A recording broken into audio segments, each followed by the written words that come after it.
الله أكبر. أنت تجراي ولا ما تجراي؟ تجراي؟ أيوه. أنت تجراي؟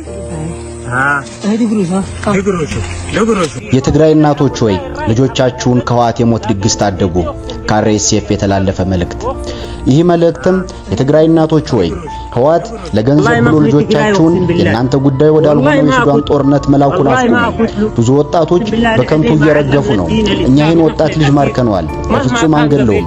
አካላዊ ጥቃትም አናደርስበትም። እኛ ሙስሊሞች ነን።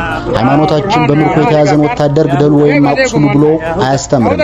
ስለዚህ ይህን ወጣት ምንም ማናደርገውም አትስቡ በማለት በህዋት ምክንያት የትግራይ ወጣት ሱዳን ውስጥ እንደጭድ መቃጠሉ መቆም አለበት ብለዋል።